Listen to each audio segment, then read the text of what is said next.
So as a systems business analyst, the number one question I get asked is, how much is it going to cost me for making these changes, and how long will it take me? And oftentimes, this is a very difficult question to answer, especially if you're in a conference call, because the stakeholders or your customers don't necessarily understand how much work and effort that goes into estimating a project.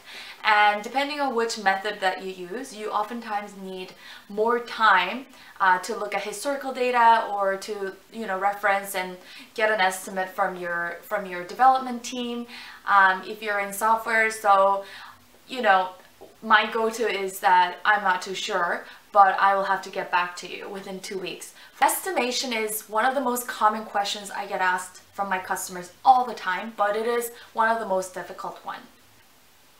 Over the last year or so, I've had a chance to work on both big and small projects and became more familiar and comfortable in giving estimates. When I first started off as a business analyst, I didn't know anything about estimation, but it was only when I got to work on really big capital projects that require certain budgeting in place that I started to get a better understanding of estimation and how it works. And also, if you are a project manager or if you've worked in big projects, you probably heard of budgeting process as well as estimation.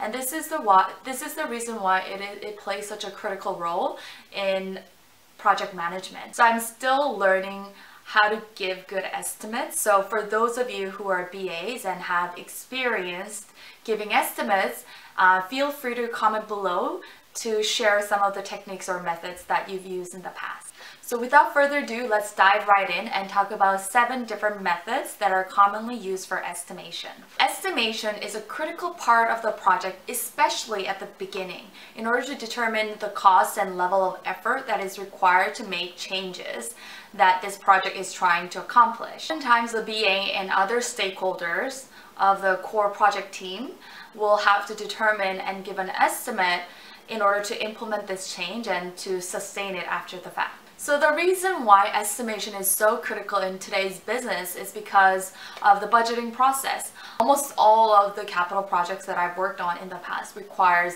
a go-ahead from senior executives and management, because oftentimes capital projects require additional resources, people, as well as change in processes and money, most importantly. So without having a strong understanding of what kind of tasks are involved, how much time it's going to take, as well as how much money it's going to cost the company, you're not going to be able to get your project approved. So that is the reason why estimation is a critical part in project management, oftentimes even before it becomes a project.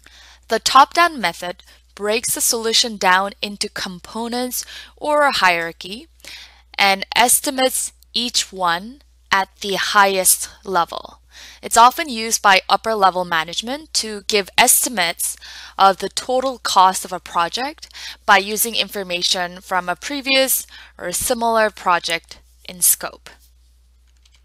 Number 2, the bottom-up method uses the lowest level of elements, so it's completely opposite of the top-down method, where you have to look at the lowest level of elements of a hierarchical breakdown to estimate cost and level of effort in order to establish an overall estimate. So oftentimes it requires both subject matter experts as well as the core project team to brainstorm what it would take to implement the changes that they want to accomplish in this project. And as a result, this can be quite time consuming. So if you are looking for a quick estimate, this is definitely not the way to go about it. Number 3, the parametric estimation method uses a relationship between variables to calculate the cost or duration. For example, this technique oftentimes needs to identify the unit cost or duration and the number of units required for the project. For example, if you have 25 hours of development as an estimate for every hour of in-class training, then you would have to multiply that by how many number of hours required for the completion of the project. So as you can see, it's quantitative and numbers driven. If you don't have previous experience or general idea of how much it's going to cost for each unit or how long it would take, you probably would not want to use this method. Number 4, the rough order of magnitude method is based on limited information and is presented at a very high level. It is often used at the very early stage in a project's life cycle, during the project selection and approval period prior to project initiation in most cases. So the main purpose of this method is to provide decision makers with the information necessary to make a decision on whether it makes sense to move forward with a project based on the estimated level of effort in terms of completion time and cost. Also, you can bucket the efforts into low, medium, high to show how the number of hours and cost can vary depending on the scope of the project. I've seen this quite often in software landscape where managers are often trying to get an estimate before they make enhancements in their system. Also, this method is the one that I'm most familiar with as I work very closely with software and system changes.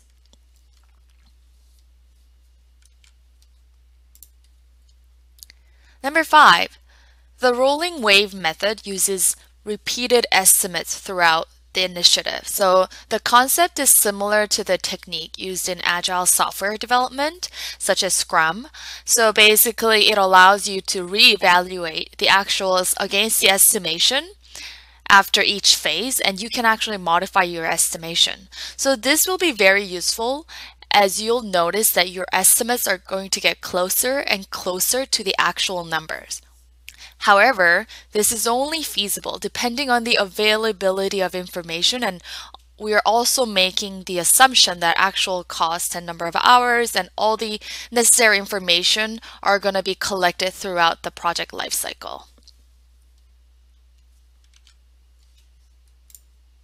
Number 6, the DELPHI method uses several rounds of estimation shared between subject matter experts. So it uses historical data to come up with the estimates. And this could come from other projects or stakeholders' expertise to determine the estimate for each round until everybody can agree on the final numbers.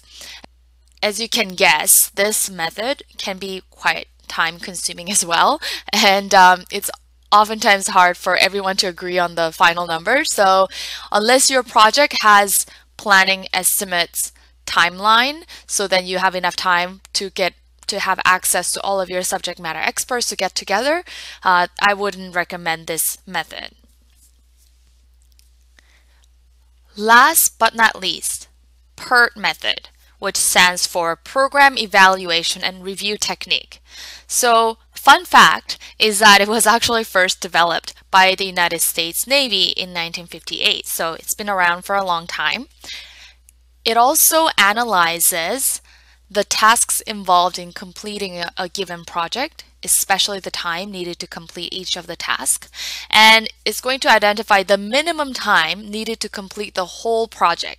So it's more of an event-oriented technique and used for projects where time is a major factor rather than cost. As a business analyst, you have to actually communicate certain assumptions that you've made while you were making your estimates during this process, as well as any of the risks that you have potentially identified during this estimation process. In the end, you also have to remember that estimation has a number of strengths as well as weaknesses. So some of the strengths include that it can provide number and guidance for budgeting process, as well as some of the timeline, and then it can give executives some idea of how long it's going to take, as well as resourcing of schedules, right? Sometimes you might have to get an additional resource to cover for that extra work that some of the subject matter experts are not going to be able to accomplish while they're focusing on the project.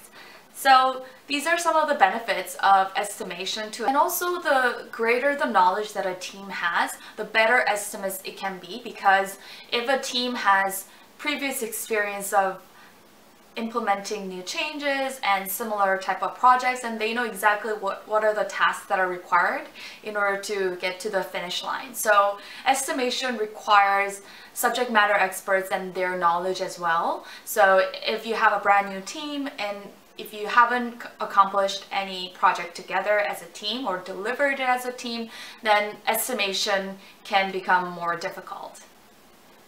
And because of this limitation and dependence on subject matter experts' knowledge, it can also lead to unrealistic targets, such as timeline or how much it's going to cost. And oftentimes the problem with giving unrealistic targets is that you won't know until you're deep into the project that you're bleeding money because what you expected is completely off from what the actuals are. As a general rule of thumb, I think it is a good practice for business analysts to at least look at 2 to 3 different types of estimation techniques or methods and then kind of compare one against another to see if your estimates are around the ballpark, just to give that confidence level that your estimates are not going to be too far from the actuals. So that's it for today's video. I hope you guys enjoyed today's video about 7 different methods and techniques used for estimation, and let me know if you have any questions. I'll talk to you guys later. Bye.